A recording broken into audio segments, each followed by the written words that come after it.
英語聞き流しリスニング、英語テキストと MP3 ダウンロード、その他の物語はホームページからお聞きいただけます。88thpp.com 88thpp.com Bambi. By Marjorie Benton Cook. Professor James Parkhurst, I consider you a colossal failure as an educator, said Francesca, his daughter, known to friend and family as Bambina, or Bambi for short. Professor Parkhurst lifted a startled face from his newspaper and surveyed his only child across the breakfast table. My dear, what causes this sweeping assertion of my incompetence? I do. Just what did you expect me to do when I grew up? Why, to be happy. That's the profession you intended me for? Who's to pay the piper? It's expensive to be happy and also unlucrative. I have always expected to support you until your husband claimed that privilege. Suppose I want a husband who can't support me? Dear me, that would be unfortunate. It is the first duty of a husband to support his wife. Old-fashioned husbands, yes, but not modern ones. Lots of men marry to be supported nowadays. How on earth could I support the man I love? You are not without talents, my dear. Talents? You almost said accomplishments. If you were not living in the Pliocene age, Professor James Parkhurst, you would know that accomplishments are a curse. Accomplishment is the only thing that counts. I can sing a little, play the piano a little, auction bridge a good deal, I can cook, and so fancy things. The only thing I can do well is to dance, and no real man wants to be supported by his wife's toes. The professor smiled mirthlessly. Is this a general discussion, or are you leading to a specific point, Bambi? He inquired. It's a specific charge of incompetence against you and me. Why didn't you teach me something? You know more about mathematics than the man who invented them, and I am not even sure that 2 and 2 make 4. You're young yet, my dear, you can learn. What is it you want to study? Success, and how to get it. Success, in the general sense of the word, has never seemed very important to me. To do your work well. Yes, I know. It is the fact that you have not thought success important that hampers me so in the choice of a husband. Bambina, that is the second time a husband has been mentioned in this discussion. Have you some individual under consideration? I have. I have practically decided on him. You don't tell me. Do I know the young man? Oh, yes, Jarvis Jocelyn. He has proposed to you? Oh, no. He doesn't know anything about it. I have just decided on him. But, my dear, he is penniless. That's why I reproach you that you haven't brought me up to support Jarvis in a luxury he will have to get used to. But why have you settled on this youth? I seem to recall a great many young men who are always about. I presume they admire you. Certainly this dreamer is the most ineligible of them all. Oh, yes. That's why I must take him. He'll starve to death unless someone takes him on, and looks after him. Isn't there some asylum, perhaps? Bambi's laugh rang out like a chime. A home for geniuses. There's an idea. No, Professor Parkhurst, society does not yet provide for that particular brand of incompetence. It seems as if you were going rather far in your quixotism to marry him. Again the girl laughed. I total him up like this: fine family, good blood, decent habits, handsome, healthy, poetic. He might even be affectionate. His one fault is that he is not adjusted to modern commercial standards. He cannot make money, or he will not, it comes to the same thing. I am unable to see why you are elected to take care of him. He must fit his time, or perish. You don't happen to be in love with him, do you? No, I think not. He interests me more than anybody. I suppose I am fond of him rather. Have you any reason for thinking him in love with you? Mercy, no. He hardly knows I'm alive. He uses me for a conversational blotting pad. That's my only use in his eyes. He's so very impractical. I am used to impractical men. I have taken care of you since I was 5 years old. Yes, my dear. But I am not trying to feed the world bread when it demands cheese. No, you are distinctly practical. You are only trying to prove a fourth dimension, when 3 have sufficed the world up to date. Yes, but. No buts. If it had not been for me you would have gone naked and been arrested, or have forgotten to eat and starved to death. Now, my dear Bambi, I protest. It will do you no good. Don't I remember how you started off to meet your 9 o'clock class clad in your pajamas? Oh, my child. Don't talk to me about impracticality. It's my birthright. Well, I can prove to you. I never believe anything you have to prove. If I can't see it, first thing, without any process, it isn't true. But if you represent yourself as Y, and Jarvis as X, an unknown quantity. Professor Parkhurst, stop there. There's nothing so unreliable as figures, and everybody but a mathematician knows that. Figures lie right to your face. Bambina, if you could coin your conversation, Professor Parkhurst began. I am sorry to find you unreasonable about Jarvis, Professor. He gazed at her, in his absent-minded, startled way. He had never understood her since she was first put into his hands, aged 6 months, a fluffy bundle of motherless babyhood. She never ceased to startle him. She was an enigma beyond any puzzle in mathematics he had ever brought his mind to bear upon. How old are you, Bambina? Shame on you, and you a mathematician. If James is 45, and Bambina is 2/3 of half his age, how old is Bambi? I'm 19. His startled gaze deepened. Oh, you cannot be. He objected. There you are. I told you figures lie. It says so in the family Bible, but maybe I'm only 19 years old. Dearie me. You see, I'm quite old enough to know my own mind. Have you a 9 o'clock class this morning? I have. Well, hasten, Professor, or you'll get a tardy mark. It's 10 minutes of 9 now. He jumped up from his chair and started for the door. Don't you want this notebook? She called, taking up the pad beside his plate. Yes, oh, yes, those are my notes. Where have I laid my glasses? Quick, my dear. I must not be late. On your head, said she. She followed him to the hall, reminded him of his hat, his umbrella, restored the notebook, and finally saw him off, his thin back, with its scholarly stoop, disappearing down the street. Bambina went back to the breakfast table, and took up the paper. She read all the one ads headed female. Nothing promising here, she said. I wonder if I could bring myself to teach little kids 1, 2, and 1, 2, 3 in a select dancing class? I'd loathe it. A ponderous black woman appeared in the door and filled it. Is you through? Yes, go ahead, Ardelia. Have the professor gone already? Yes, he's gone. Well, he suddenly did tell me to remin him of Southern this mornin', and I can't exactly remember what it was. Was it important? Yes'm. Seemed like I remember he tell me it was important. Serves him right for not telling me. It suddenly am queer the way he can't remember. Seem like his hide so full of figures, or what you call them, ain't no room for nothing else. You and father get 0 in memory, that's sure. I ain't got no trouble that way, Miss Bambi. I remember everything, 'cepting what you tell me to remember. The dining room door flew open at this point, and a handsome youth, with his hair upstanding, and his clothes in a wrinkle, appeared on the threshold. Bambi rose and started for him. Jarvis! She exclaimed. What has happened? Where have you been? Sleeping in the garden. That's it, that's it. Dat was what I was to remin the professor of, dat a man was sleepin' in the garden. Sleeping in our garden? But why? Because of the filthy commercialism of this age. Here I am, at the climax of my big play, a revolutionary play, I tell you, teeming with new and vital ideas, for a people on the downslide, and a landlady, a puny, insignificant aunt of a female, interrupts me to demand money, and when I assure her, most politely, that I have none, she puts me out, actually puts me out. Bambi choked back a laugh. Why didn't you come here? I did. Your father refused to see me, he was working at his crazy figures. I burst in, and demanded you, but he couldn't remember where you had gone. What a pity. Well, I told him I would wait in the garden. If necessary, I would sleep there.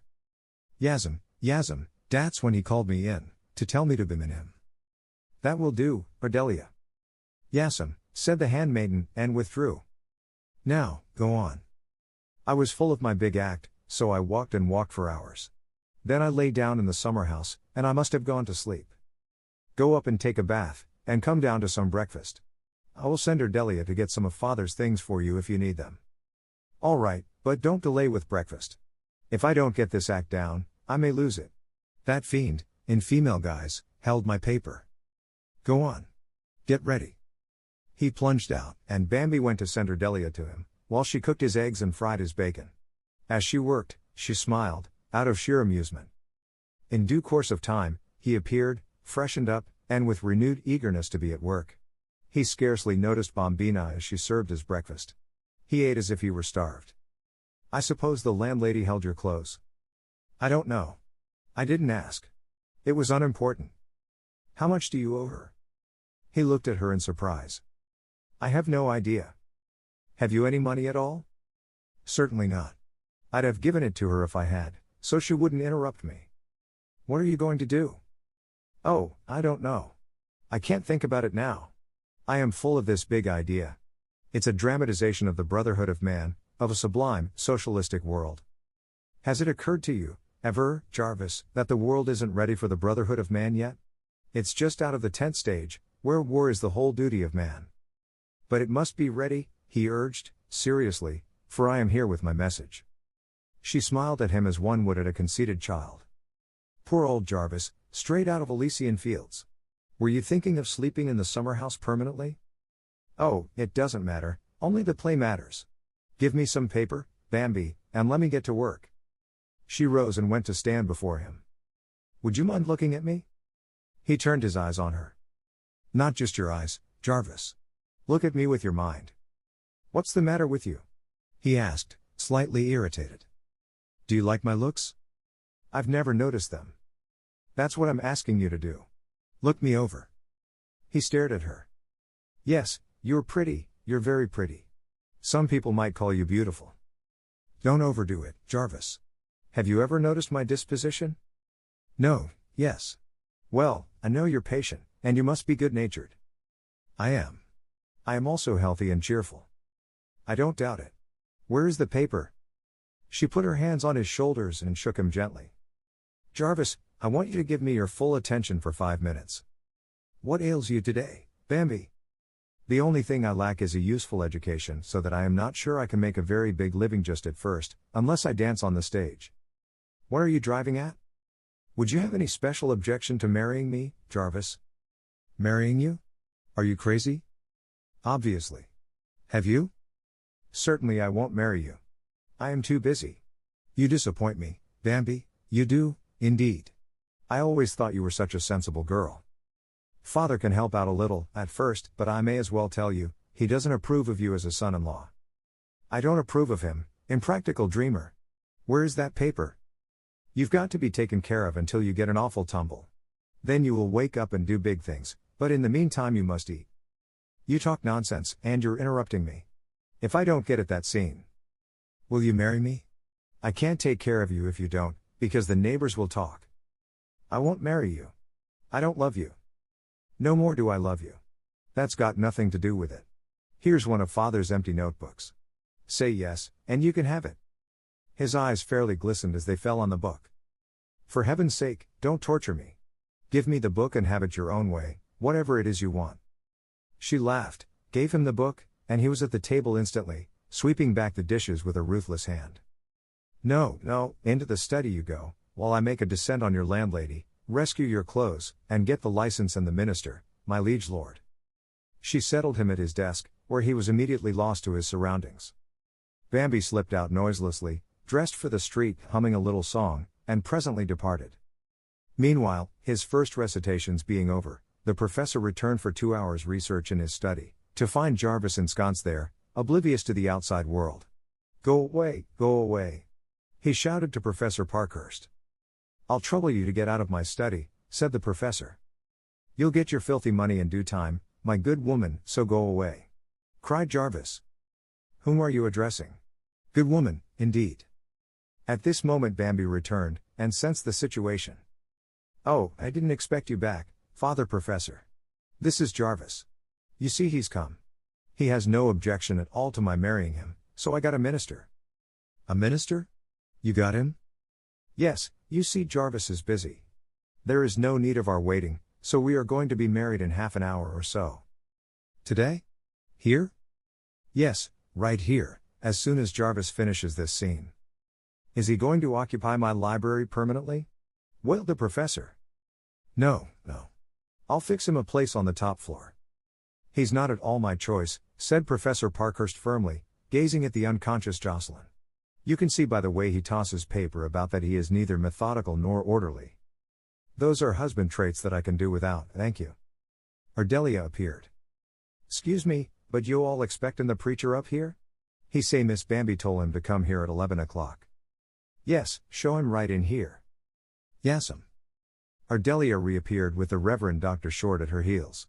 Bambi greeted him, and Professor Parkhurst shook hands absently. Bambi went to lean over Jarvis. He suddenly threw down his pen, stretched himself, and groaned. Now, if I can just get the last act outlined. Jarvis, just a minute, please. He suddenly looked at her, and at the other two. This is Reverend Dr. Short, Mr. Jarvis Jocelyn. I have nothing to say to orthodoxy, Jarvis began, but Bambi interrupted him. Dr. Short has come to marry us.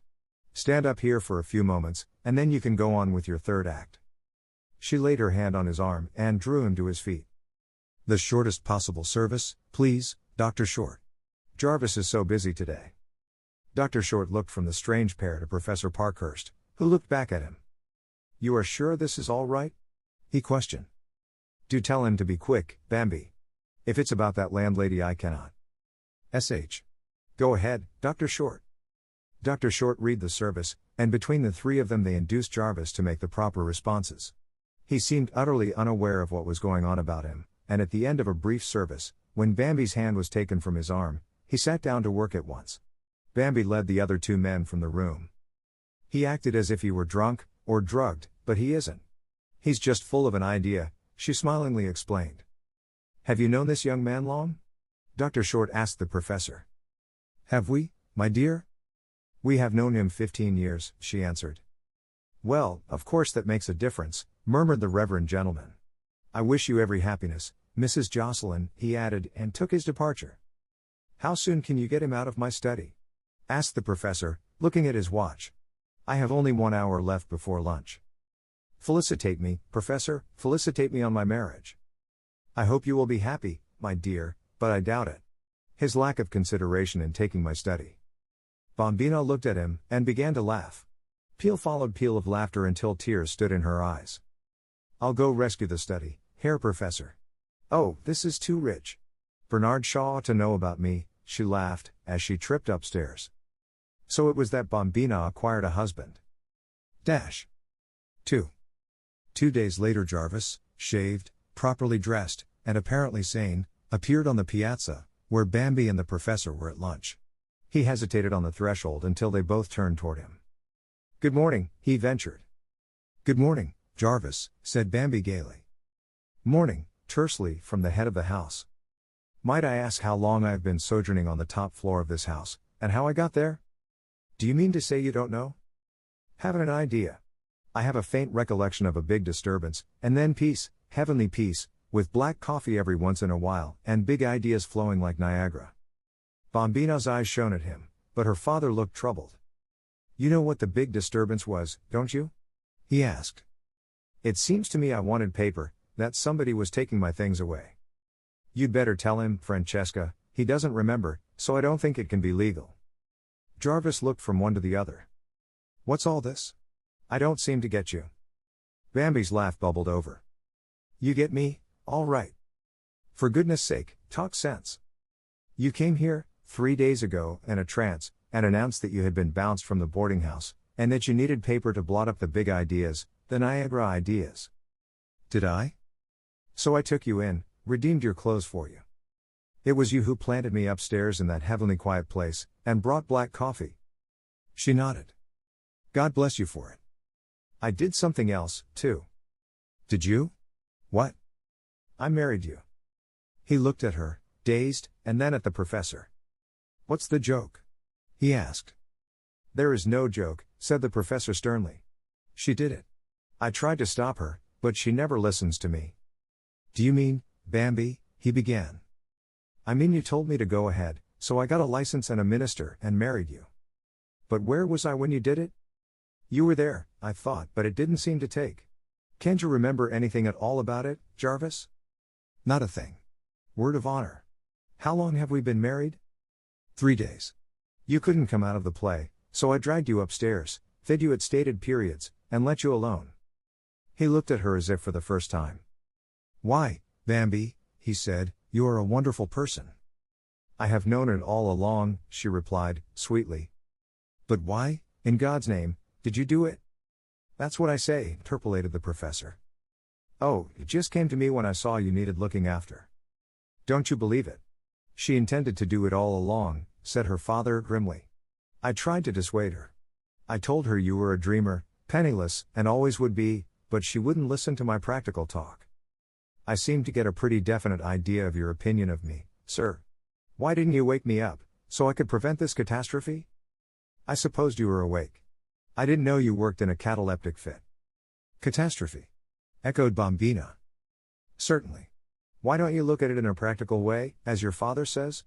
I never had any money. I probably never will. I hate the stuff. It's the curse of the age. I know all that. You will be wanting food and clothes, no doubt, and you will expect me to provide them. Oh, never. You don't think I would take such an advantage of you, Jarvis, as to marry you when you were in a work fit and then expect you to support me? The professor shook his head in despair, and arose. It's beyond me, all this modern madness. I wash my hands of the whole affair. That's right, Professor Parkhurst. I married him, you know, you didn't. Well, keep him out of my study, he warned. Then he gathered up his scattered belongings, and turned his absent gaze on Bambi. What is it I want? Oh, yes. Call Ardelia. Bambi rang, and Ardelia answered the summons. Ardelia, did I ask you to remind me of anything this morning? She scratched her head in deep thought. No, sa, not as I recollect. It was yesterday you told me to remin you, and I done forgot what it was. Ardelia, you are not entirely reliable, he remarked, as he passed her. No, sa. I ain't just what you call, she muttered, following him out. Bambi brought up the rear, chuckling over this daily controversy, which never failed to amuse her. When the front door slammed, she came back to where Jarvis sat, his untouched luncheon before him. He watched her closely as she flashed into the room, like some swift, vivid bird perching opposite him. I spoiled your luncheon, she laughed. Bambi, why did you do this thing? Good heavens, I don't know. I did it because I suppose. You wanted to marry me? He persisted. I thought I ought to. Somebody had to look after you, and I am used to looking after father. I like helpless men. So you were sorry for me? It was pity. Rubbish. I believe in you. If you have a chance to work out your salvation, you will be a big man. If you are hectored to death, you will kill yourself, or compromise, and that will be the end of you. You see that, you understand. He pushed back his chair and came to her. You think that little you can stand between me and these things that I must compromise with? She nodded at him brightly. He leaned over, took her two small hands, and leaned his face against them. Thank you, he said, simply, but I won't have it. Why not? Because I am not worth it. You saw me in a work fit. I'm a devil. I'm like one possessed. I swear and rave if I am interrupted. I can't eat nor sleep till I get the madness out of me. I am not human. I am not normal. I am not fit to live with. Very well, we will build a cage at the top of the house, and when you feel a fit coming on you can go up there. I'll slip you food through a wire door so you can't bite me, and I'll exhibit you for a fee as the wildest genius in captivity. Bambi, be serious. This is no joke. This is awful. You consider it awful to be married to me? I am not thinking of myself. I am thinking of you. You have got yourself into a pretty mess, and I've got to get you out of it. How? I'll divorce you. You've got no grounds. I've been a kind, dutiful wife to you. I haven't been near you since I married you, except to give you food. How do you expect we are to live? Nobody wants my plays. How do you know? You never try to sell them. You told me so yourself. You feel so superior to managers and audiences that you never offer them. I know. I occasionally go to the theater, by mistake, and I see what they want. That's no criterion. We won't condemn even a Broadway manager until he proves himself such a dummy as not to want your plays. Broadway? Think of a play of mine on Broadway. Think of the fat swine who waddle into those theaters. My dear, there are men of brains writing for the theater today who do not scorn those swine. Men of brains? Who, I ask you? Bernard Shaw. Showman, trickster. Very. Well, maybe. Pinheiro? Pinheiro knows his trade, he admitted. Galsworthy, Brieux. Galsworthy is a pamphleteer. Brieux is no artist. He is a surgeon. They have nothing to say to Broadway. Broadway swallows the pills they offer because of their names, but they might just as well give them the sugar drip they want, for all the good it does. Well, they'd get heard, anyhow. What's the use of writing a play if it isn't acted? Of course we'll sell your plays. But if we don't, where will you be? Oh, I'll be all right. I mean to support myself, anyhow, and you, too, if the plays don't go. He laughed. You are an amusing mite. Queer, I never noticed you before. You'll like me, if you continue to be aware of me. I'm nice, she laughed up at him, and he smiled back. How do you intend to make this fortune, may I ask? I haven't decided yet. Of course I can dance.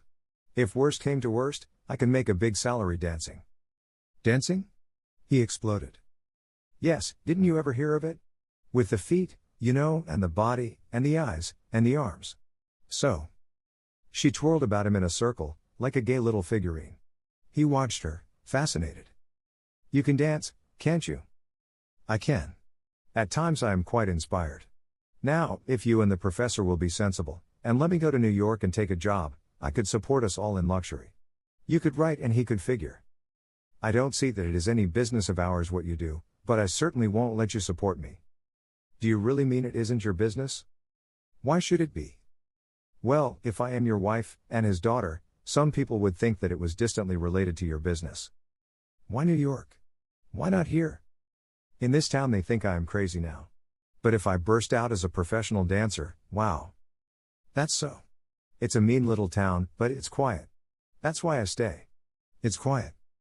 You wouldn't mind my being away, if I went to New York, would you? Oh no. I'd be busy. That's good.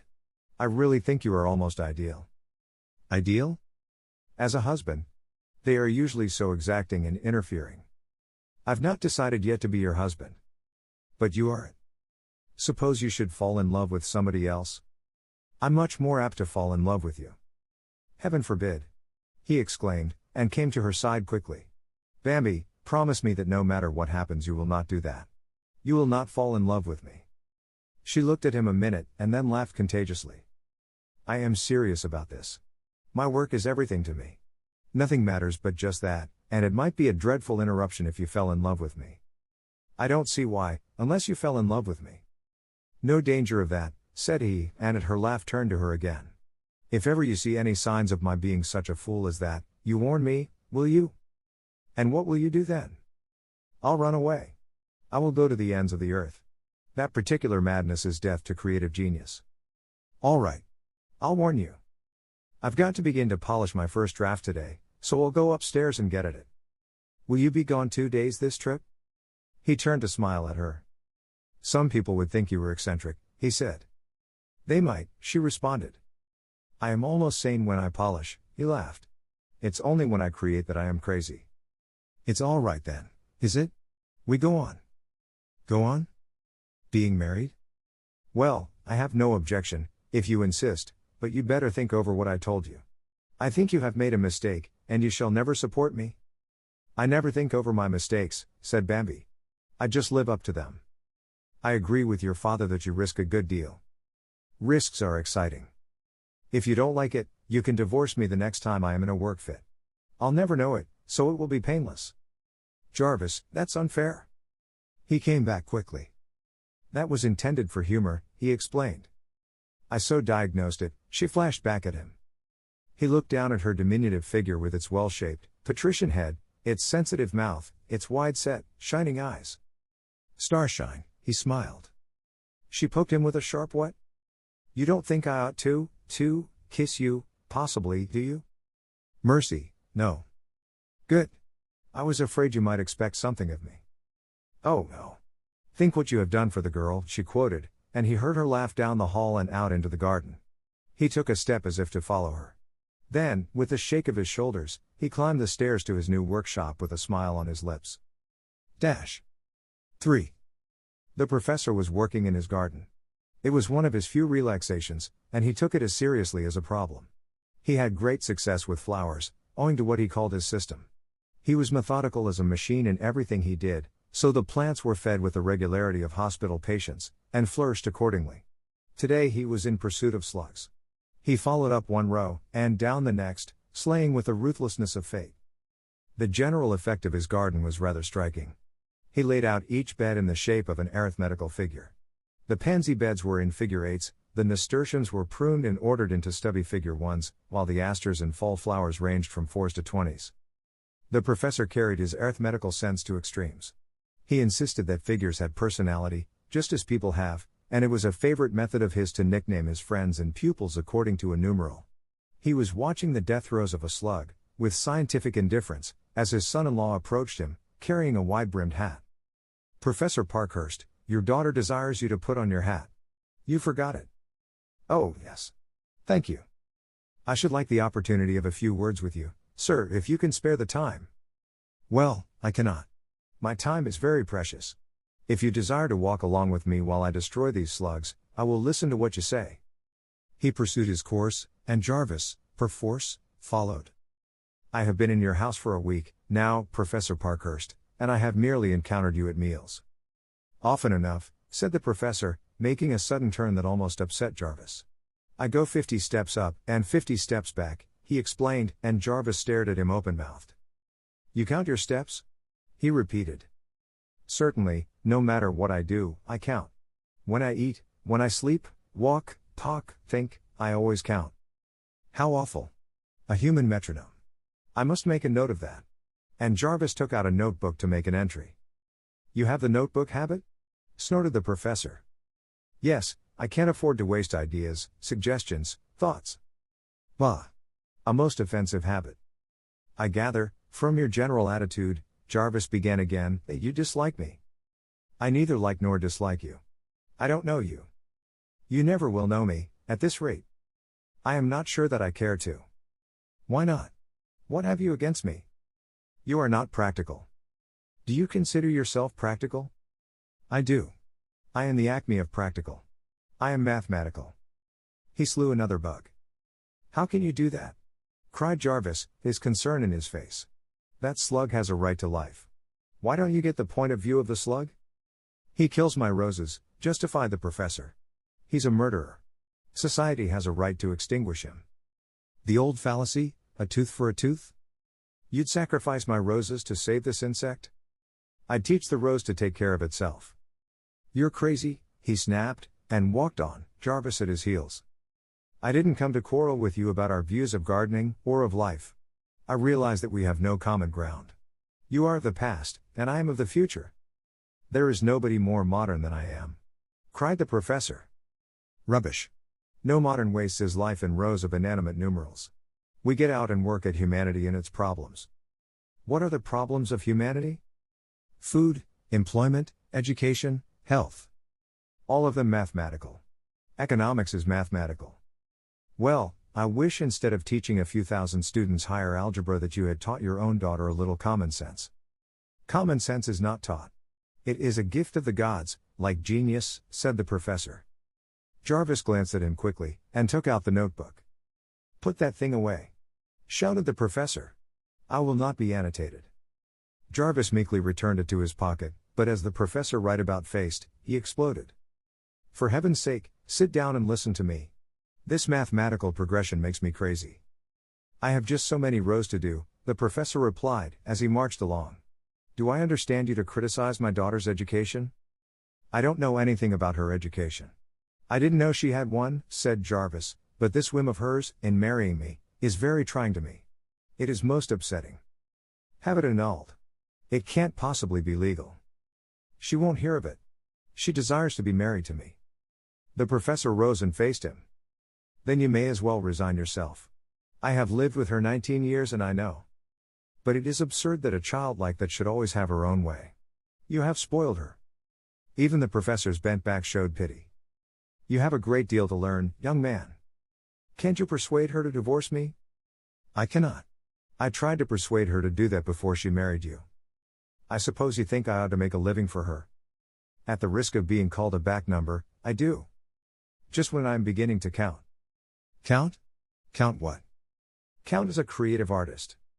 "Just what is it you do, Jocelyn?" "I try to express the philosophy of modernism through the medium of the drama." "Who buys it?" "Nobody." "How are you beginning to count, then?" "Oh, out in the marketplace. In my own soul.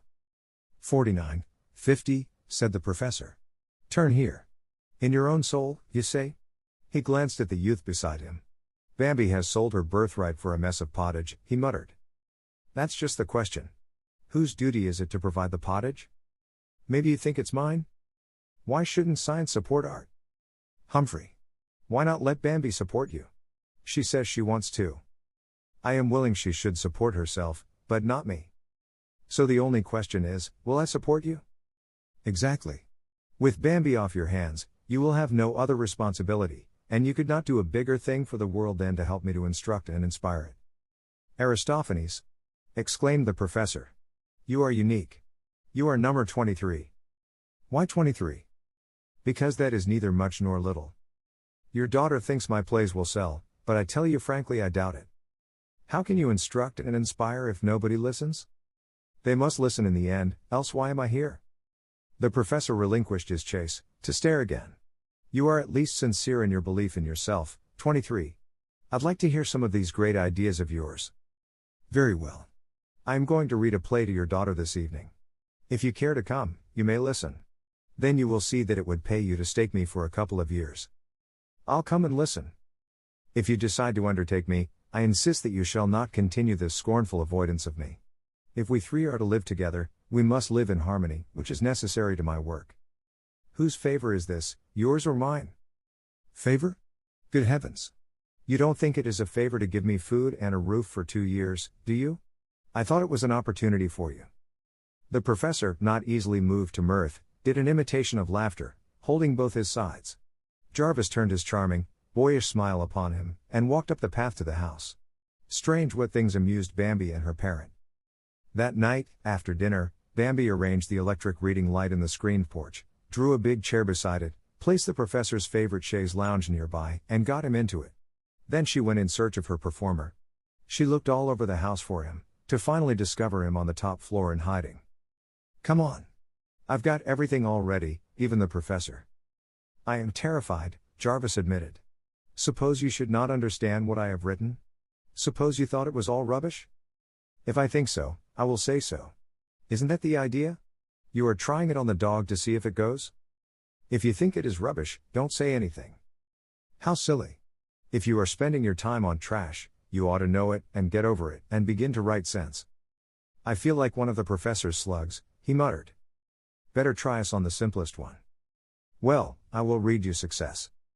She ran downstairs, and he followed, to the piazza. There was no sign of the professor. Ardelia, called Bambi, where is the professor? I don't know, ma'am. I seen him headed for the garden. Professor Parkhurst, come in here. Bambi called. We are to hear Jarvis's play. Oh, that is it. I couldn't remember why I was placed in that chair, and Ardelia couldn't remember. So it occurred to me that I had forgotten my trowel, he said. He put the trowel, absent-mindedly, in the tea basket, and took the seat arranged for Jarvis. Here, you sit in your regular seat, Bambi objected, hauling him up. That isn't wise, my dear. I am sure to go to sleep. We'll see that you don't, she laughed. I've never heard a play read aloud that I can remember, said the professor. You will probably be very irritating, then. Don't interrupt me. If you fumble things, or make a noise, I'll stop. That knowledge helps some, retorted the professor, with a twinkle. If I can't stand it, I'll whistle. Be quiet, said his daughter. Go ahead, Jarvis. What is this play supposed to be about? Professor Parkhurst inquired. The title is Success. It is about a woman who sold herself for success, and paid with her soul. Is it a comedy? Good Lord, no. I don't try to make people laugh. I make them think. Go ahead. Don't interrupt again, father. Jarvis began to read, nervously at first, then with greater confidence. He read intelligently, but without dramatic value, and Bambi longed to seize the manuscript and do it herself. Once, during the first act, the professor cleared his throat. Don't do that, said Jarvis, without pausing for the professor's hasty apology. The play told the story of a woman whose God was success. She sacrificed everything to him. First her mother and father were offered up, that she might have a career. Then her lover. She married a man she did not love, that she might mount one step higher, and finally she sacrificed her child to her devouring ambition. When she reached the goal she had visioned from the first, she was no longer a human being, with powers of enjoyment or suffering. She was, instead, a monster, incapable of appreciating what she had won, and in despair she killed herself. There were big scenes, some bold, telling strokes, in Jarvis's handling of his theme. Again, it was utterly lacking in drama. The author stopped the action and took to the pulpit. At the end of the first act he stopped and looked at the faces of his audience. The professor was awake and deeply puzzled. This strange young man was holding up to his view a perfectly strange anomaly which he called a woman. The professor had never dreamed of such a hybrid. He couldn't grasp it. He gasped at Jarvis's audacity. Bambi sat curled up in the end of a wicker couch, her feet drawn under her, like a Chinese idol, every nerve attuned to attention. He noticed how, without words, she seemed to emanate responsiveness and understanding. "Well," he said. "Let's wait until you have finished to discuss it," she said. "Is it any good?" "In spots it's great. In other spots it is incredibly rotten." "My child," protested the professor. "Go on," she ordered. The second act began well, mounted halfway to its climax, and fell flat. Some of the lines, embodying the new individualistic philosophy of woman, roused the professor to protest. "Rubbish, sir!" he cried. "Impossible rubbish. No woman ever thought such things." "Take your nose out of your calculus, and look about you, professor," retorted Jarvis. "You haven't looked around since the Stone Age." Bambi gurgled with laughter, then looked serious. "He's fallen on an idea just the same, Jarvis. Your woman isn't convincing." "But she's true," he protested. "We don't care a fig whether she's true, unless she's true to us," she answered him. "Go on with your last act." "You don't like it, what's the use?" "Don't be silly. I am deeply interested. Go on." He began a little hopelessly, feeling the atmosphere, by that subtle sense that makes the creative artist like a sensitive plant where his work is at stake. The third act failed to ascend, or to resolve the situation. He merely carried it as far as it interested him, and then dropped it. As he closed the manuscript, Bambi reached out her hand for it. "Give it to me, in my hand," she ordered. He obeyed, questioningly. "I feel as if it was such a big thing, mangled and bleeding. I want to hold it and help it." "Mangled?" "Yes. Don't you feel it? She isn't a woman. She's a monster. You don't believe her. You won't believe her, because you hate her. But she's true. She lives today. She is the woman of now," he repeated. "No, no, no. Woman may approximate this, but she doesn't reason it out. Let her be fine, and big, and righteously ambitious. Make us sympathize with her. But I am preaching against her. All the better. Make her a tragedy. Show the futility of it all. She didn't kill herself. You killed her." "Do you write plays?" he asked her. "No, but I feel drama. This is big, but it is all man psychology. You don't know your woman." "I should hope not," said the professor. "You needn't tell me there are such women in the world. She is worse than Lucretia Borgia." "Of course she is in the world, Father Professor. You haven't looked at a woman since Mother died, 19 years ago, so you are not strictly up to date." "I have hundreds of young women in my classes." "Learning Euclid," interpolated Jarvis. "Well, Euclid is more desirable than what your heroine learned and taught." "Not at all. She learned life." The professor turned to Bambi. "Have you any ideas in common with this person, my dear?" "Oh, yes, some. All of us are freebooters in this generation." "Why have you never spoken to me of them?" "Oh, Professor, I never bother you with ideas. Jarvis, I think if you do it over, you could sell it." "I hate doing things over, the spontaneity all gone." "Well, you've got to do it over, that's all. You've murdered that woman, and it is wicked. She must be resuscitated and given another chance. Will you help me?" She looked at him with a quick flash of pleasure.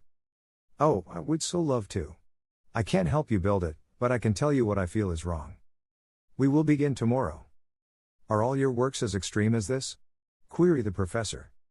"They are all cross-sections of life, which is extreme," replied Jarvis. "You young people read riddles into life. It is as simple as 2 + 2 is 4. There you are, 2 + 2 does not necessarily make 4. It makes 5 or 40. It depends on the symbols. Nothing in the world is exact, or final. Everything is changeable, fluidic. That's the whole fabric of modern thought." The professor's horrified glance was turned upon them. Oh dear, There you go, upsetting everything. You are a pair of maniacs, both of you. You ought to be shut away from people, with your wild ideas. He rushed out into his garden, sure of its calm, its mathematical exactness. He was really disturbed by the ultramodern theories these ardent young iconoclasts forced him to consider. Poor Father Professor, laughed Bambi, at his retreat. Why do you let him stay back there in the Middle Ages? He's happier there. It's peaceful. Modern times distress him so when he remembers them. I suppose you are not an average family, are you? He asked. I suppose not, she admitted. You are irritating, but interesting. I warn you to let Father alone. He's too old to be hauled up to date. Just consider him an interesting survival and let him be. I'll let him be. I'll put him in a play. He's good copy. He'll never know himself, so it won't matter. They talked late about Jarvis's work, his methods of writing, the length of time it took him to conceive and work out a play. It all fascinated Bambi. She felt that a wonderful interest had come into her life. A new thing was to be created, each day under her roof, near her. She was to have part in it, help in its shaping to perfection. She gloated over the days to come, and a warm rush of gratitude to Jarvis for bringing her this sense of his need of her made her burst out. Oh, life is such fun. He looked at her closely. You are a queer little mite, said he. The mite is mightier than the sword, she laughed, starting for the garden. You go to bed, so you can get an early start on that play. I'll round up the professor. He's forgotten to bring himself in. He obeyed without objection. He felt, all at once, like a ship at anchor after long years of floating aimlessly, but, manlike, he took his good fortune as his just right, and it never occurred to him to thank Bambi for his new sense of peace and well-being. 4. The marriage of Jarvis and Bambi furnished the town with a 10 days topic of conversation, a fact to which they were perfectly indifferent. Then it was accepted, as any other wonder, such as a comet passing, or an airship disaster. In the meantime the strangely assorted trio fell into a more or less comfortable relationship. Jarvis and the professor almost came to blows, but for the most part the diplomatic Bambi kept peace. Both men appealed to her for everything and she took care of them like babies. She called them the Heavenly Twins and found endless amusement in their dependence on her. Sometimes she did not see Jarvis for days. His study and bedroom were on the top floor, and when he was in a work fit he forgot to come to meals. She let him alone, only seeing that he ate what she sent up to him. Sometimes his light burned all night. She would go to the foot of the stairs and listen to him reading scenes aloud in the early dawn, but she never interfered with him in any way. He plunged into the remaking of success with characteristic abandon. He destroyed the old version entirely, and began on a new one. When he had the framework completed, he summoned Bambi for a private view. She condemned certain parts, praised others, flashed new thoughts upon him, forced him to new viewpoints. He raved at her, defended his ideas, refuted her arguments, and invariably accepted every contribution. When he came to an impasse, he howled through the house for her, like a lost child wailing for its mother. These daily councils of war, his incessant need of her, interfered with her plan of a career as a danseuse. She found that her days were resolving themselves into two portions, times when Jarvis needed her, and times when he did not. The hours they devoted together to his work constituted the core of her day, her happy time. She considered Jarvis as impersonally as she did the typewriter. It was the sense of being needed, of helping in his work, that filled her with such new zest. But the hours hung heavy between the third-floor summons, and one day, as she lay in the hammock, a book in her hand, it came to her that she might try it herself. She might put down her thoughts, her dreams, her ambitions, and make a story of them. Thought and action were one with Bambi. In 5 minutes' time she had pencil and paper, and had set forth on her new adventure. For the next few days she was so absorbed in her experiment that she almost neglected the Heavenly Twins.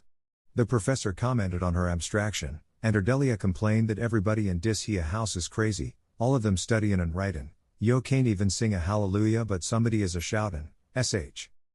Only Jarvis failed to note any change. It was too much to expect that the great Jocelyn could concentrate on any but his own mental attitudes.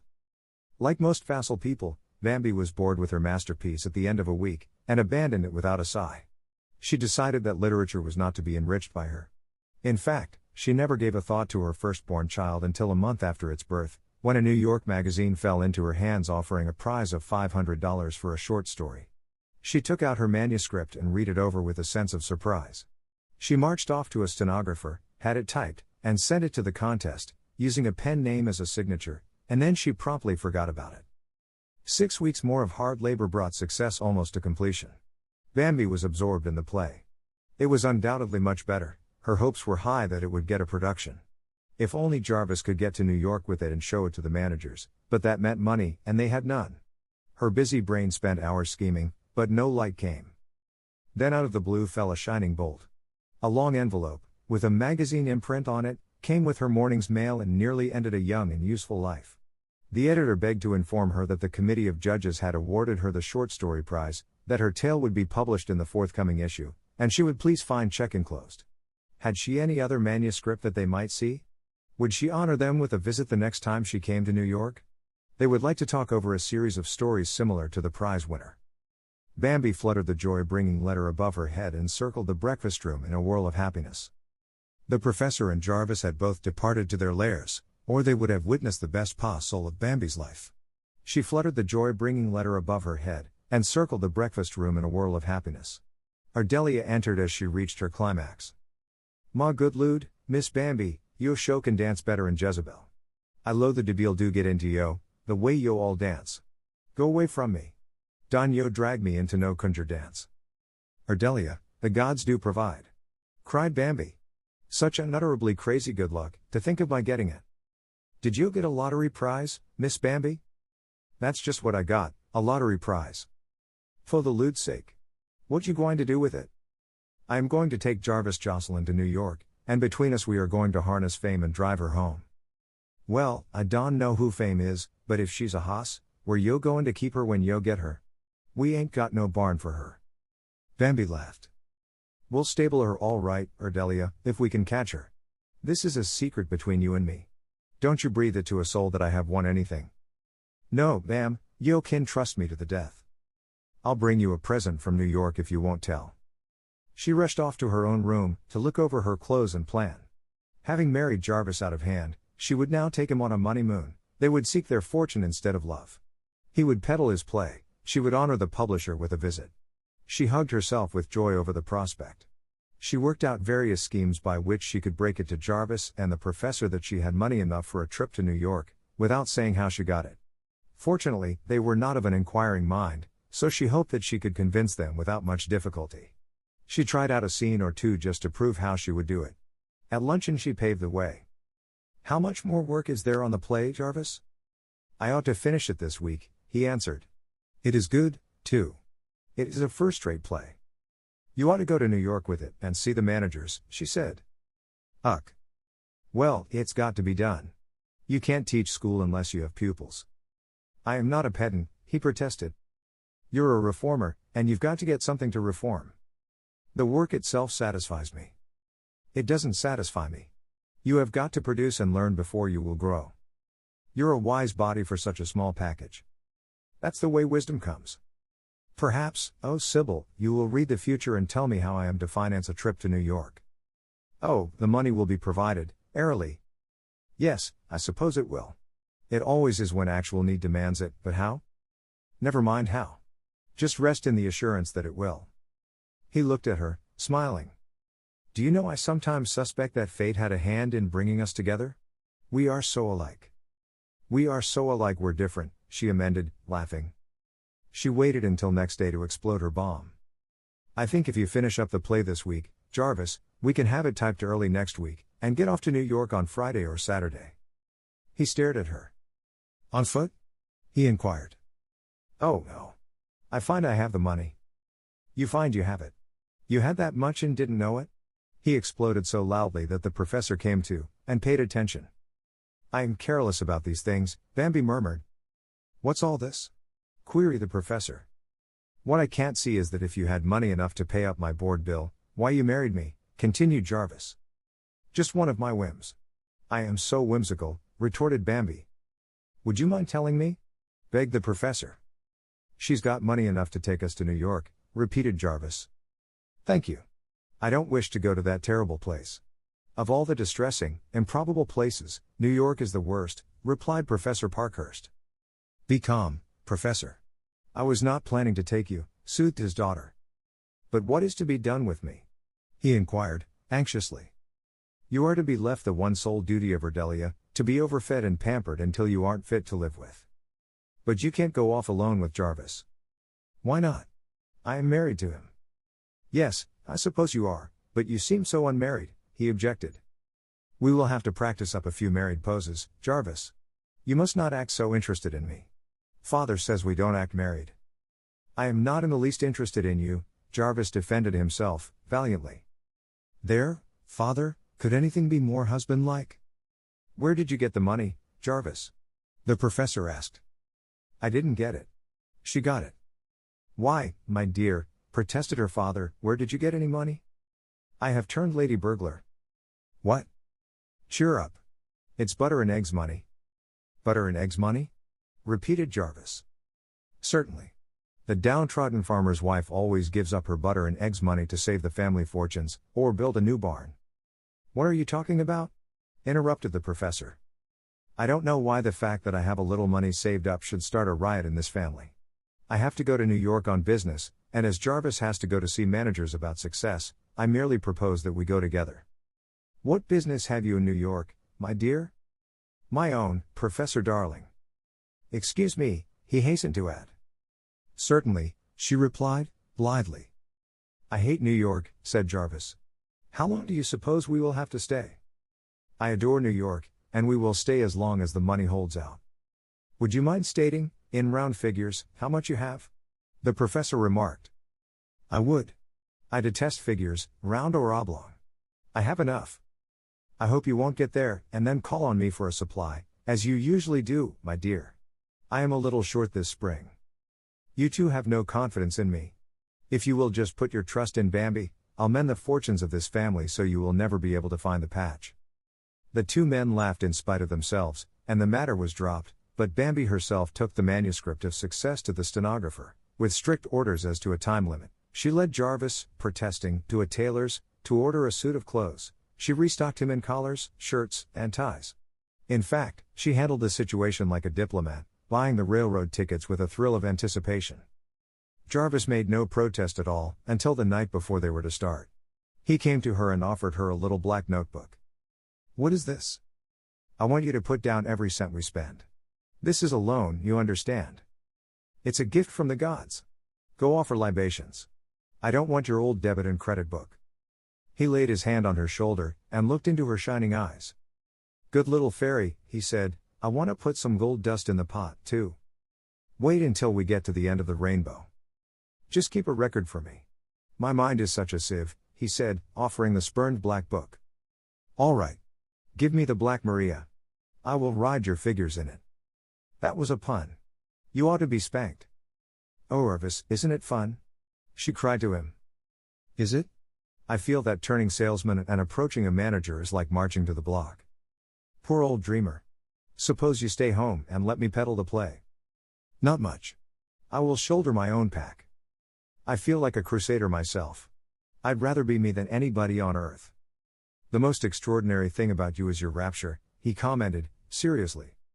She ran away, singing then long and folk to go on pilgrimages. The next day they set forth on their journey. Bambi left lists all over the house as reminders for the professor. Ardelia had orders enough to maneuver an army. The professor went to the station with them, and absent-mindedly kissed Jarvis goodbye, which infuriated his victim and nearly sent Bambi into hysterics. As the train pulled out, she leaned from the window and called, Go home, now, Professor. And with a mechanical jerk he turned and started off in the direction indicated. I never leave him with any comfort, she admitted to Jarvis. He is so apt to mislay himself. He always makes me think of a mechanical toy, ever since he told me that he always counted whatever he did. I am sure that you wind him up, like a watch, every night. Poor old dear. Funny I should have chosen him for a father, isn't it? I think your choice of relations is distinctly queer. My Queer Relations. That's a good title. Everybody would understand it at once. Thank heaven, I haven't any, queer or otherwise. Didn't you ever have any? No. Just growed? He nodded. I remember a funny old man you lived with, when I first knew you. Wasn't he a relative? No, he found me someplace. What's the difference? Do you care? No, I'm glad. I am sure I couldn't abide in laws. Over the luncheon table he suddenly looked at her, as if for the first time. He noticed that all the eyes in the crowded diner were upon her. What's the matter? She asked, intercepting his glance. Do people always stare at you? He inquired. She swept the car with an indifferent glance. I don't know. I never noticed. It's queer for us to be going off like this, he said, in a startled tone. It seems perfectly natural to me. Are you embarrassed? She asked, suddenly aware of a new quality in him. No, certainly not, he defended himself. It was 5 o'clock when they drew into Grand Central Station, a time when the whole duty of man seems to be to get out of New York and into the suburbs. An army of ants ran through the great blue vaulted rotunda, streaming into the narrow tunnels, where the steel horses were puffing and steaming. The sense of rushing waters was upon Jarvis. He halted, stunned and helpless. Isn't it great? All the tribes of Shem, Ham, and Japhet, cried Bambi, at his elbow. She piloted him through, big, powerful, bewildered Jarvis. Many a hurrying suburbanite slowed up enough to look after them, the tall, blonde giant, and a little girl with shining eyes. Where are we going? Jarvis asked, with childlike confidence that she would know.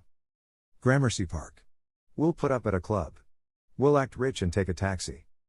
She ordered the driver to go down the avenue slowly, and as he jolted around the crowded corner of 42nd Street, onto the smooth asphalt, Bambi leaned forward eagerly. Good evening, Mrs. New York, and all you people out there. We're here, Jarvis and I. Good evening, home of the books, she nodded to the library. Good evening, Mrs. New York, and all you people there. We're here, Jarvis and I. She turned and caught his rare smile. You're happy, aren't you? He remarked. Perfectly. I feel as if I were breathing electricity. Don't you like all these people? No, I feel that there are too many of them. There should be half as many, and better done. Until we learn not to breed like rabbits, we will never accomplish a creditable race. Such good-looking rabbits though, Jarvis. Yes. Sleek and empty-headed.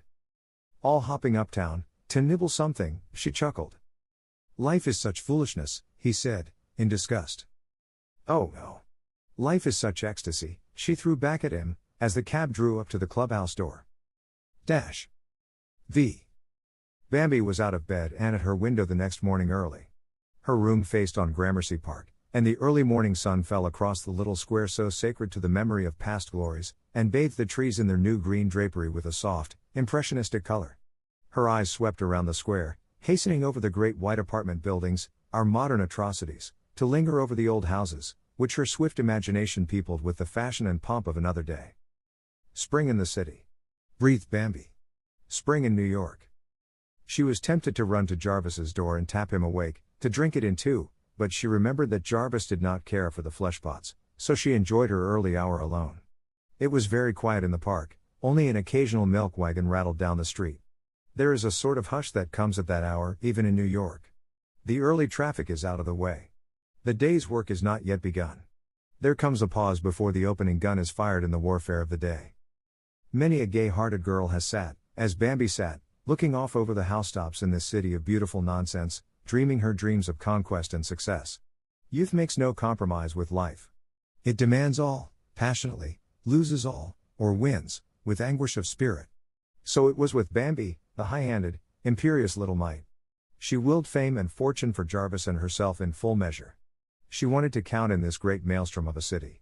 She wanted 2 pedestals, one for Jarvis and one for herself, to lift them above the crowd. If all the young things who think such thoughts as these, in hall bedrooms and attic chambers, could mount their vision pedestals, the traffic police would be powerless, and all the road to Albany lined like a hall of fame. But, fortunately, our practical heroine took no account of failure. She planned a campaign for Jarvis. She would go first to Belasco with his play. Mr. Belasco would receive him at once, recognize a mastermind, and accept the play after an immediate hearing. Of course Jarvis would insist on reading his play aloud, so that Mr. Belasco might get the points clearly. He would come away with $1,000 advance royalty in his pocket, and then would come the delicious excitement of rehearsals, in which she would help. She saw Jarvis before the curtain making a first-night speech.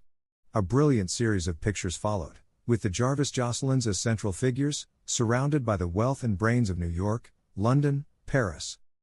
While Jarvis was mounting like a meteor, she was making a reputation as a writer. When her place in the literary ranks was so assured that the Saturday Evening Post accepted her stories without so much as reading them, when everybody was asking who is this brilliant writer?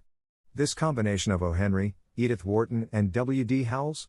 Then, and only then, Would she come out from behind her nom de plume and assume her position as Mrs. Jarvis Jocelyn, wife of the famous playwright? So absorbed was she in her moving pictures that Jarvis's rap sounded to her like a cannon shot. "Yes? Who is it?" she called. "Jarvis," he answered. "Are you ready for breakfast?" "Just a minute," she prevaricated. "Wait for me in the library." She plunged into her tub and donned her clothes in record time. Fortunately, Jarvis did not fret over her tardiness. He was lost in an article on the drama in a current magazine. "Good morrow, my liege lord," quoth Bambi, radiant, fresh, bewitching. "This man has no standards at all," he replied, out of the magazine. She quietly closed it and took it from him. "I prefer to test the breakfast standards of this club," she laughed. "Did you sleep?" she added. "I always sleep." "Let's play today," she added, over the coffee cups. "Play?" "Yes. We've never been anywhere together before. I've put aside an appropriation for amusement. I say we draw on that today." "All right. Where shall we go?" "Let's go on top of the stage to Claremont for lunch, and then we might see some pictures this afternoon, dine here, and the theater tonight." "Had it all thought out, did you? What would you plan?" she inquired. "We will do my way tomorrow and your way today," he said. "All right. I promise to enjoy your way if you will promise to enjoy mine, not just endure it scornfully." "You must think I'm a bore." "No. But I think that until you learn that an artist cannot afford to scorn any phase of life that is human, you will never do great work." He looked at her keenly. "Fifth Avenue isn't human. It's an imitation," he objected. "You're very young, Jarvis," she commented. "Upon my soul," he laughed, so spontaneously that an old fogey at the next table said audibly to his waitress, "Bride and groom," and for some reason Bambi resented it with a flare of color. "It's true," she continued, "until you realize that Fifth Avenue and the Bowery are as inevitable as the two ends of the teeter-totter, you won't see the picture true." "Sometimes you show a most surprising poise," he granted her. "But of course you are not the stuff of which creative artists are made." She chuckled, and patted her bag where the billfold lay, with its crisp hundreds due to some imitation of creative impulse. "Just where, and in what, am I lacking?" she asked, most humbly. A creative artist would not care a fig for truth. He creates an impression of truth out of a lie if necessary. "But I am in the direct line from Ananias," she protested. "I inherit creative talent of that brand." So they laughed and chattered, in the first real companionship they had ever known. True to the plan, they ascended the stage at 18th Street, Bambi in a flutter of happiness. As the panorama of that most fascinating highway unrolled before them, she constantly touched this and that and the other object with the wand of her vivid imagination. Jarvis watched her with amused astonishment, for the first time really thoroughly aware of her. Again he noticed that wherever she was a lodestone for all eyes. He decided that it was not beauty, in the strictest sense of the word, but a sort of radiance which emanated from her like an aura. 23rd Street cut across their path with its teeming throngs. Madison Square lay smiling in the sunshine like a happy courtesan, with no hint of its real use as wayside inn for all the old, the poor, the derelict, whose tired feet could find refuge there. The vista of the avenue lay ahead. "It's like a necklace of sparkling pearls," Bambi said, with incessant craning of her neck. "I feel like standing up and singing the song of the bazaars. There isn't a stuff, nor a silk, nor a gem from Araby to Samarkand that isn't here." "It bewitches you, doesn't it?" Jarvis commented. "Think of the wonder of it. Camel trains and caravans, merchant ships on all the seas, trains, and electric trucks, all bringing the booty of the world to this great, shining bazaar for you and me. It's thrilling." "So it is," he agreed. "I hope you mark the proportion of shops for men, dresses, hats, jewels, furs, motor clothes, tea rooms, candy shops, corsetiers, florists, bootmakers, all for women. Motor cars are full of women. Are there no men in this menagerie?" "No. They are all cliff dwellers downtown. They probably wear loincloths of a fashionable cut," she laughed back at him. "They all look just alike, so many mannequins on parade. I suppose there are distinctions in class. There must be some shopgirls in this crowd. Can you distinguish them?" he asked. "Oh, yes. Not by cut, for the general line is the same for Judy O'Grady and the captain's lady, but there is a subtle difference to the feminine eye." "But you don't look like all the rest of them." "No, alas, I look distinctly suburban. All I need is a package to make the disguise complete. Oh, Jarvis, do let's hurry and make much red gold, so I can look like these finished things that trip up Fifth Avenue. You want to be like them, like those dolls? He scorned, with a magnificent gesture. Yes. I'd like to be so putrid with wealth that I could have rows of wardrobe trunks, with full sets of clothes for every me. How many of you are there? Oh, lots. I've never counted myself. Some days I'd dress up like a Broadway siren, some days I'd be a Fifth Avenue lady, or a suburbanite, or a reformer, or a ballet dancer, or a visitor from Boston. What would I be doing while you were all these? Oh, you'd be married to all of us. We'd keep you busy. The idea is appalling. A harem of misfits. We'd be good for your character. And death to my work. You'd know more about life when you had taken a course of us. Too much knowledge is a dangerous thing, he remarked. Shall we get off and go into the library? Not today. That's part of your day. I want just people and things in mine. Where are you today? He inquired. An hurry, a soulless hurry, she retorted. As they approached the university club, Jarvis recognized it with scorn. Monument to the stupidity of modern education, probably full this minute of provincials from Harvard and Yale, all smugly resting in the assurance that they are men of culture. I adore the way you demolish worlds, Bambi sparkled up at him. Another monument, he remarked, indicating a new church lifting its spires among the money changers' booths. Hick Jassett, education and religion. Look at that slim white lady called the Plaza. You ought to name her Miss New York. Good, Jarvis. In time you will learn to play with me. He frowned slightly. I know, she added, I am scheduled under interruptions in that famous notebook. Unless you play with me occasionally I shall become actively interruptive. You are as clever as a squirrel, he said. Always hiding things and finding them. Hick Jassett Bambi, along with the other self-important, modern institutions, she sighed humbly. They rattled across the circle and up Broadway. Bambi was silent, bored with its stupidity. It was not until they turned onto Riverside Drive that her enthusiasm bubbled up again. Don't you love rivers? She exclaimed, as the Hudson sparkled at them in the sun. I've never known any, he replied. Oh, Mr. Hudson, Mr. Jocelyn, she said, instantly. I thought, of course, you had met. You absurdity? Laughed Jarvis. What is it that you love about rivers? Oh, their subtlety, I suppose. They look and act so aimless, and they are going somewhere all the time. They are lazy and useful and good. I like them. Is there anything in the universe you don't like? Jarvis inquired. Yes, but I can't think what it is just now, she answered, and sang Ships of Mine Are Floating, Will They All Come Home?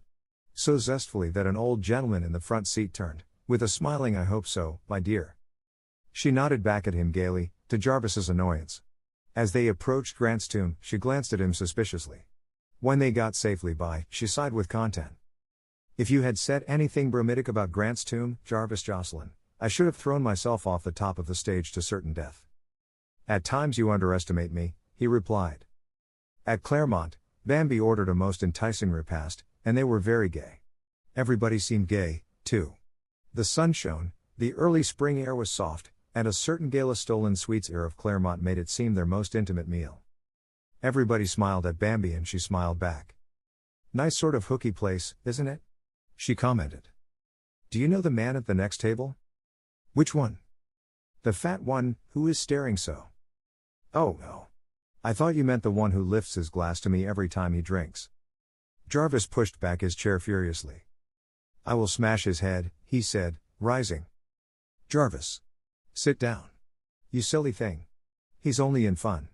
It's the spirit of the place. I won't have you toasted by strange men, he thundered. All right. I'll make a face at him next time, she said, soothingly, but somewhere, down in the depths of her being, where her cave ancestor lurked, she was pleased. As they finished their coffee, Bambi picked up the check, which the waiter laid beside Jarvis's plate. Do you mind my paying it? Would you rather do it? Certainly not. It's your money. Why should I pretend about it? She could have hugged him for it. Instead, she overfed the waiter. It's too heavenly, out of doors, for pictures, after all, she said, as they came out onto the drive. What shall we do? Let's get that double-decker again, and ride until we come to the end of the world. Righto. Here it comes, now. Downtown they went, to Washington Square, where they dismounted, to wander off at random. All at once they were in another world. It was like an Alice in Wonderland adventure. They stepped out of the quiet of the green, shady quadrangle into a narrow street, swarming with life. Innumerable children, everywhere, shrieking and running at games. Fat mothers and babies along the curb, bargaining with pushcart men. A wheezing hurdy-gurdy, with every other note gone to the limbo of lost chords, rasped and leaked jerky tunes. All the shops had foreign names on the windows, not even an English spoken here sign. The fresh wind blew down the dirty street and peppered everything with dust. Newspapers increased their circulation in a most irritating manner underfoot. The place was hideous, lifting its raucous cry to the fair spring sky. Jarvis looked at Bambi, silenced, for once. Her face registered a loud protest. "Well?" he challenged her.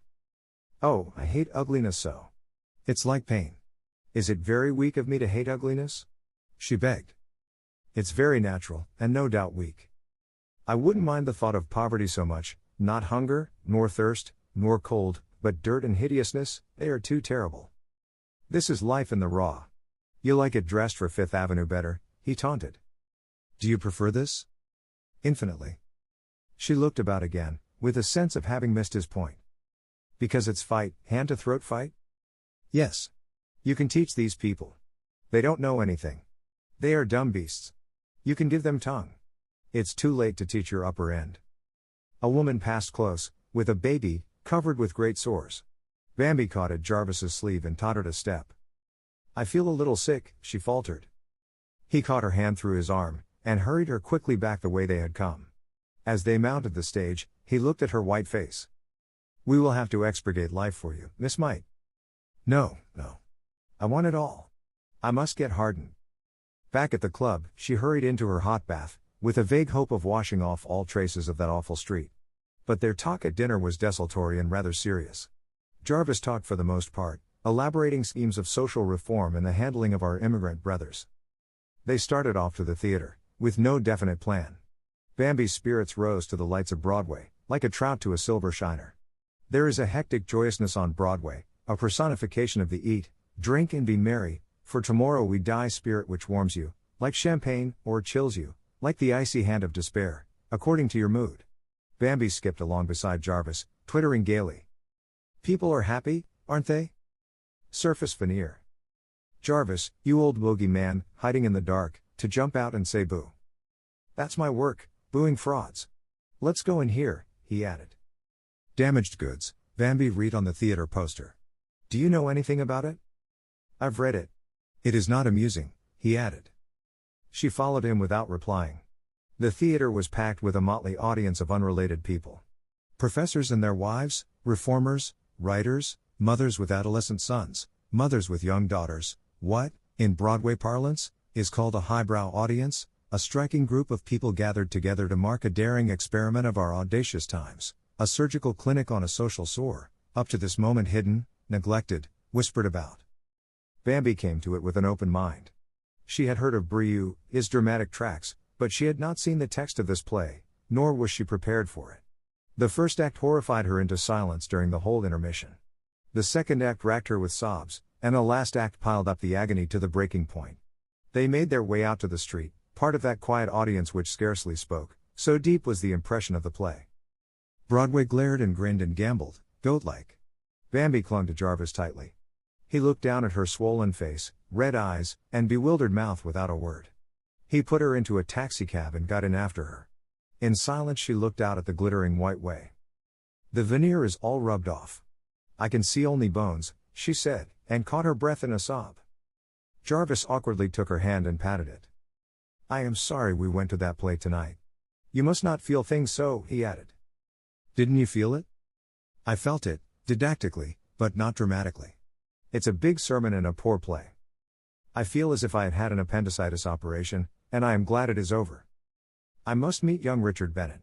He has contributed to the big issues of the day. He's a fine actor. He must be an intelligent man." For the rest of the way they drove in silence. "Tired?" Jarvis asked as they neared the club. She looked so little and crumpled, with all the shine drowned in her eyes. "Life has beaten me raw today," she answered him, with a shadowy smile. Vi. Bambi announced the next morning that she had to have an entire day in which to get over damaged goods. Jarvis was nothing loath to put off the evil hour when he was to start on his manager hunt. So they agreed on one more day of freedom. The clouds threatened, so they looked over the papers for an announcement of picture exhibitions, concerts, and lectures. The choice was bewildering. They finally decided on a morning lecture, at Berkeley Lyceum, entitled The Religion of the Democrat. They made their way to the little theater, in a leisurely manner, to find the street blocked with motor cars, the sidewalk and foyer crowded with fashionable women, fully half an hour before the lecture was announced. Distracted ushers tried to find places for the endless stream of ardent culturites, until even the stage was invaded and packed in solid rows. "This is astonishing," said Jarvis. "What on earth do these fine birds care for democracy?" "Must be the lecturer," said wise Bambi. "Humphrey. A little mental pap before they run on to lunch." The cackle and babble ceased suddenly as the chairman and lecturer appeared. After a few announcements, the leading man was introduced. Bambi was right. It was the man. You felt personality in the slow way he swept the audience with his eyes, in the charming, friendly smile, and the humor of his face. The women fairly purred. Jarvis grunted impatiently, and Bambi felt a sense of guilt for her ready response to this man, who had not yet spoken. Then he began, in a good, resonant voice, to hook this lecture to the one of the week before. "Oh, the course," Bambi whispered. Jarvis nodded. He wished he was well out of it. He hated the woman-idle kind of lecturer. Then a stray phrase caught his wandering attention, and he began to listen. The man had the gift of tongues. That was evident. This was his last conscious comment. It seemed but a few minutes later that he turned to Bambi, as the lecturer sat down. She sat forward in her chair, with that absorbed responsiveness he had marked in her before. He touched her before she realized that it was time to go. "That was big, wasn't it?" she said. "It was. He is somebody." He gave them real meat instead of pap. "And they liked it," Bambi said, reaching for her furs, her bag, and her umbrella, strewn under the seat in her trance. "That fellow is all right. He makes you feel that there are fine, big things to be done in the world, and that you must be about it, not tomorrow, but today," Jarvis said, as they pushed their way out. "I wonder what these women are doing about it?" Bambi speculated. "Talking." "Goo." She scoffed at him. They strolled, with the strollers, on the avenue. They ate what Jarvis dubbed a soupçon of lunch in a tea shop, and to elude a dribble of rain they betook themselves to the Armory, down on 17th Street, to the much-talked-of International Modern Art Exhibition. Adam and Eve, the first day in the garden, could not have been any more dazed than these two young things who had strayed in out of the rain. No sated sensibilities here, prodded by the constant shocks of metropolitan latest thing, but fresh, enthusiastic interest was their priceless possession. They wandered aimlessly through several rooms, until they emerged into the cubist and futurist sections and stood rooted to the floor with surprise and horror. "What are these?"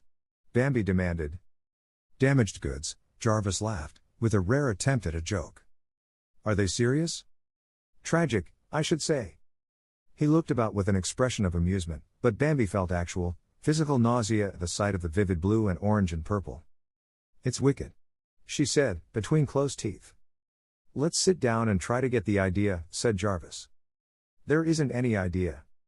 "Oh, yes, there must be. The directors would never get together an acre of these atrocities unless there was some excuse.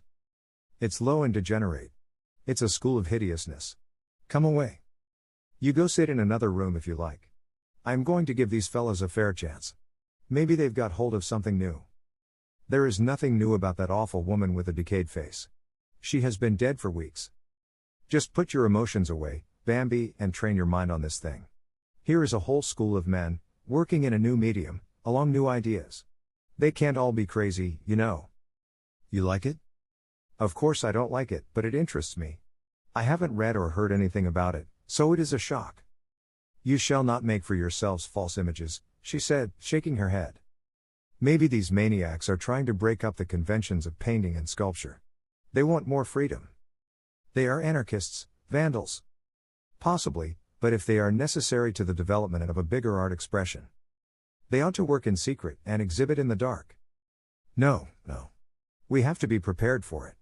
Our old standards have got to go. I feel as medieval as the professor. I never really understood him before. We ought to bring him here." "I think it would kill him," Bambi answered.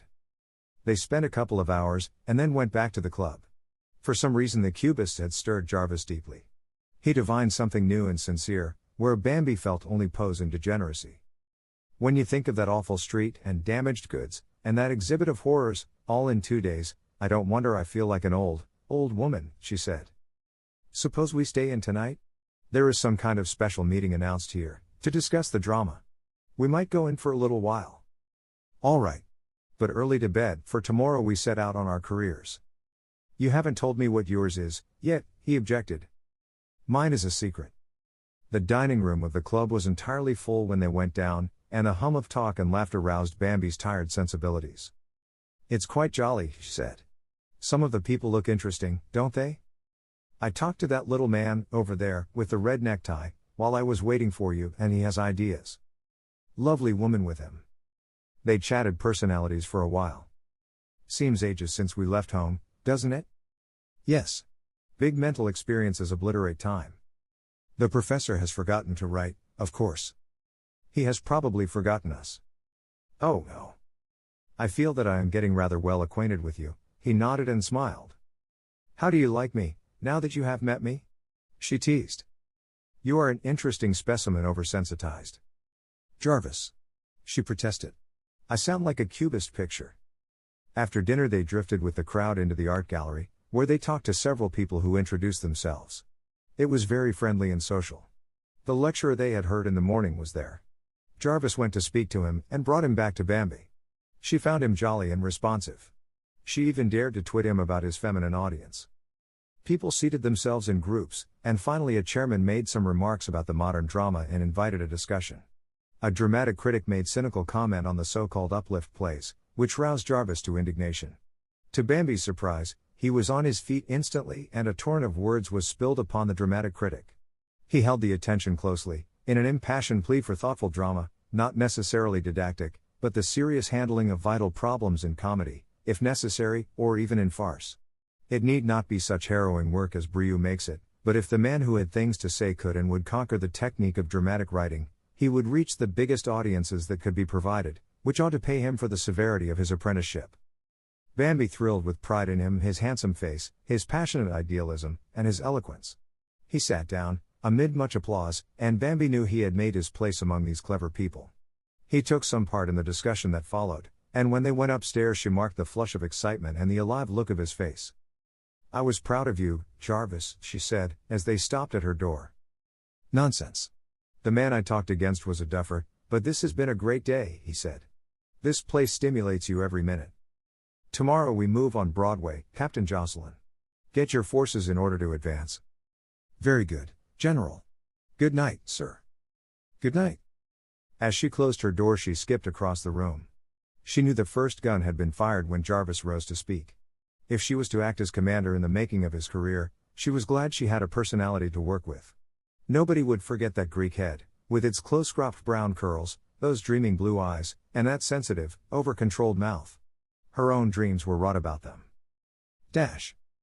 7. The day which Bambi foretold would sometime be famous in history dawned propitiously, with sun and soft airs. A sense of excitement got them up early.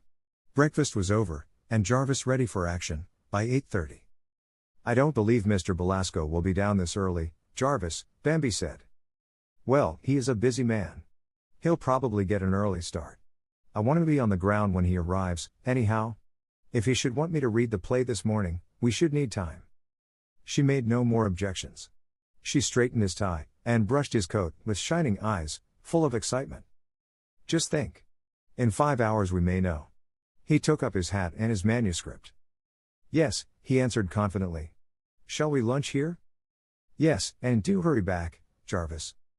At the door he remembered her. Where are you going? Do you want to come? No. I have something to attend to myself. Good luck. She held out her hand to him. He held it a second, looking at it as if it was a specimen of something hitherto unknown. I am not forgetting that you are giving me this chance, he said, and left abruptly.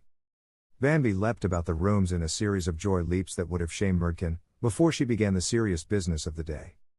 Jarvis had carefully looked up the exact location of the Belasco Theater.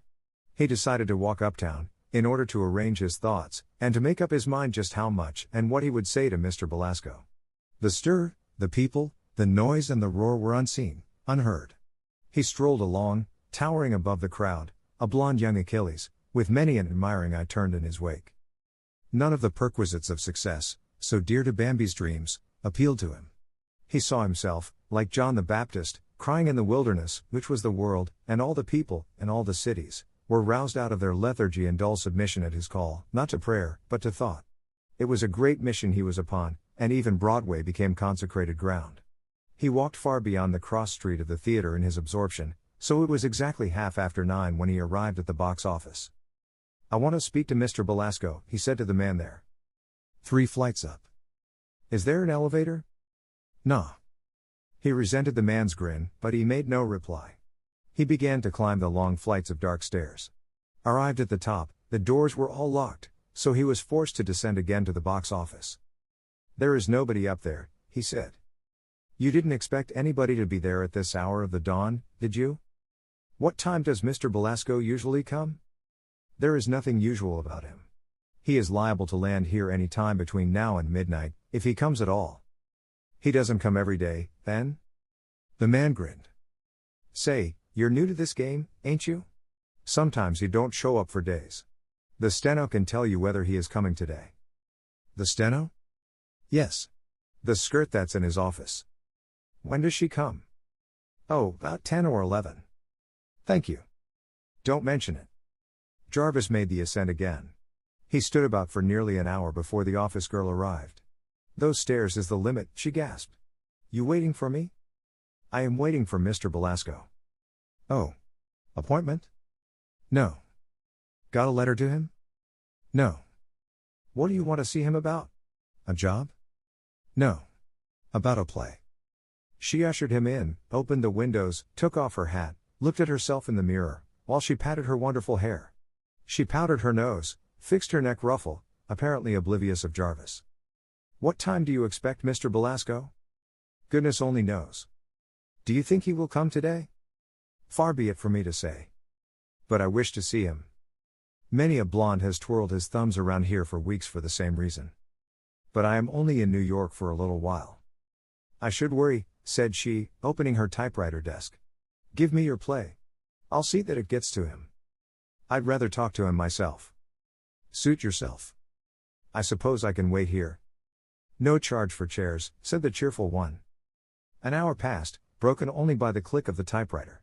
Conventional overtures from the cheerful one being discouraged, she smashed the keys in sulky silence. From 11 to 12 things were considerably enlivened. Many sleek youths, of a type he had seen on Broadway, arrived. They saluted the cheerful one gaily as Sally and indulged in varying degrees of witty persiflage before the inevitable "The governor in?" "Nope." "Expect him today?" "I dunno." "Billy here?" "Dunno." "Thank you, little one." Sometimes they departed, sometimes they joined Jarvis's waiting party. Lovely ladies, and some not so lovely. Old and young, fat and thin, they climbed the many stairs and met their disappointment cheerfully. They usually fell upon Jack, or Billy, or Jim, of the waiters, who, in turn, fell upon Belle, or Susan, or Fay. "What are you with? How's business?" were always the first questions, followed by shop talk, unintelligible to Jarvis. One youth said that he had been to this office 10 successive mornings without getting an appointment. The others laughed, and one woman boasted that she had the record, for she had gone 28 times before she saw Frauman, the last engagement she sought. "But he engaged me the 29th, she laughed. They impressed Jarvis as the lightest-hearted set he had ever encountered. They laughed over everything and nothing. By 1 o'clock Jarvis and the cheerful one were again in sole possession. "Don't you ever eat?" she asked him. "Oh, is it lunch time?"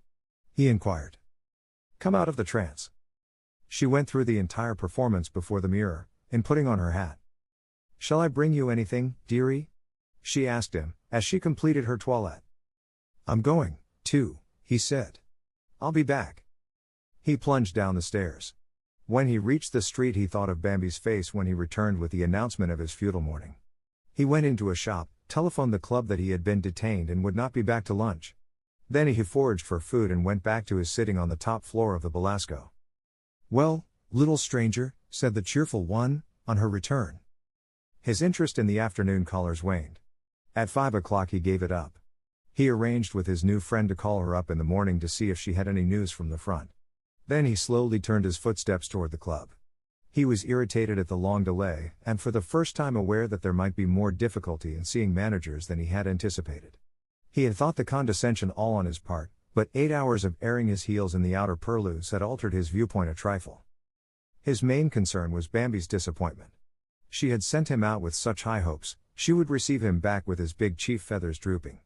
He was sorrier than he would admit to drown the shine in her eyes. He walked downtown to postpone the evil hour, but in the end it had to be faced. 英語聞き流しリスニング、英語テキストと MP3 ダウンロード、その他の物語はホームページからお聞きいただけます。88thpp.com 88thpp.com